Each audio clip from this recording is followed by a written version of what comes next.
Daripada Anas bin Malik radhiyallahu anhu, Rasulullah SAW bersabda, sungguhnya Tuhan berfirman, demi kemuliaan dan keagunganku, tidaklah seseorang yang hendak aku ampuni, aku keluarkan dari dunia, melainkan selepas aku gugurkan semua dosa yang berada di tengkuknya. Kata Allah Subhanahu wa taala, kalau ada seorang hamba, aku ingin dia meninggal dunia tanpa membawa dosa sama sekali, aku akan buat semua dosa dia gugur sejak dia masih hidup lagi.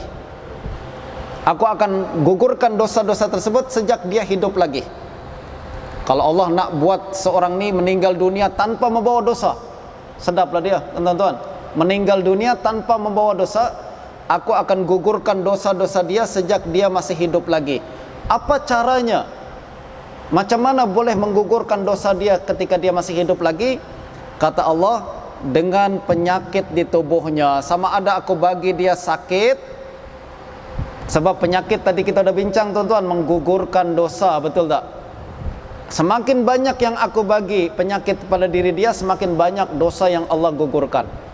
Atau kalau bukan penyakit, Allah bagi kesempitan mencari rezeki. Allah susahkan dia mencari rezeki, pekerjaan tak macam orang lain. Orang lain gaji beribu-ribu, saya nak cari 100 ringgit pun susah. Kesempitan hidup pun menggugurkan dosa, tuan-tuan. Hadis ni walaupun lemah, akan tapi selari dengan sebuah hadis yang sahih daripada Nabi SAW. Nabi mengajarkan kepada kita bahawa segala sesuatu yang menimpa diri kita, segala perkara negatif yang menimpa diri kita, menggugurkan dosa. Yaitu hadis riwayat Imam Bukhari dan Muslim. Rasulullah sallallahu alaihi wasallam bersabda, ma yusibul mu'min min wasabin wala nasabin wala suqmin wala hazanin hatta alham yahummuhu illa kaffarallahu bihi sayyi'atih. Segala sesuatu yang menimpa seorang mukmin, sama ada kepedihan, kita pedih hati saya Ustaz, orang fitnah saya, gugurkan dosa. Wala nasabin, penatlah saya Ustaz, angkat barang, angkat buku, nak cari nafkah. Drive Ustaz Hakim ni tak ada kena-mengena dengan orang yang hidup dan yang mati. Tapi drive Ustaz dari KL sampai kemari, penatlah, pegal-pegal tubuh, gugurkan dosa. Apa lagi? Wala suqmin, penyakit dalam tubuh, tadi kita bincang, penyakit orang terlantar ke, penyakit apalagi apa, sampai demam, menggugurkan dosa. Flu, gugurkan dosa. Apalagi kaki tersandung tepi jalan, gugurkan dosa.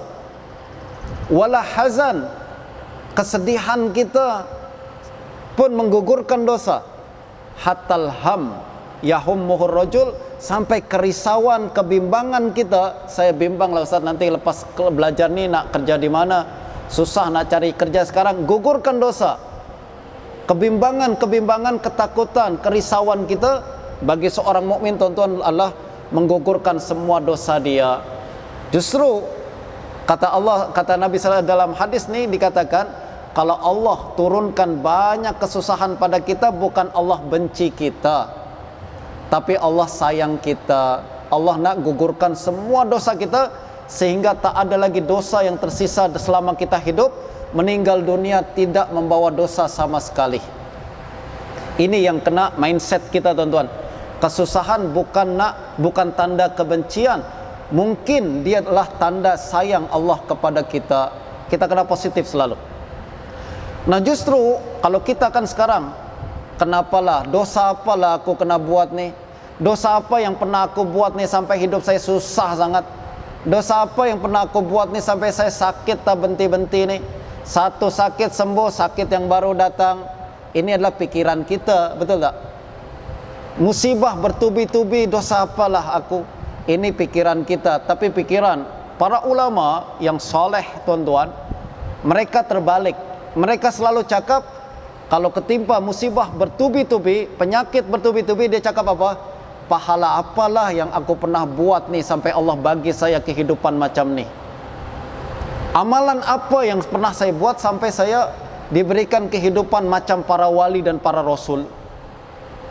Saya tak layak sebenarnya, tapi Allah bagi, maknanya ada satu amalan yang Allah terima nih. Ini yang berlaku pada diri Fudail ibn Iyad. Satu hari beliau masuk ke dalam rumah, dia tanya, kita ada beras ke? Tak ada bang, dah berapa hari lah tak ada beras. Makanan tak ada? Tak ada makanan. Dia cakap apa?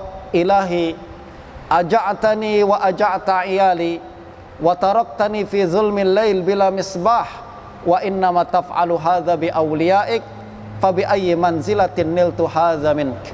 Dia cakap, ya Allah, Engkau buat saya lapar, Engkau buat keluarga saya lapar, Engkau biarkan rumah kami gelap tanpa lampu. Engkau hanya melakukan perkara ini untuk para wali-wali saja. Amalan apa yang pernah saya buat sehingga Engkau bagi saya macam ni, ya Allah? Terbalik kan macam kita.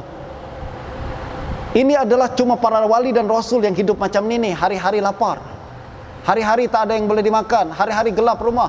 Para nabi dan rasul macam ni. Saya amalan apa yang Allah terima sampai saya buat, sampai Allah bagi saya manzilah, darjat yang macam ni? Tengok orang minda kita, mindset kita selalu berbeza dengan mindset para salihin kan tuan-tuan. Mindset kita berbeza dengan para orang-orang saleh dan wali. Kata Fudail bin Iyad juga, beliau mengatakan, idza ahabballahu 'abdan aksara ghammah. Kalau Allah dah cintai seorang hamba, Allah akan buat dia risau banyak.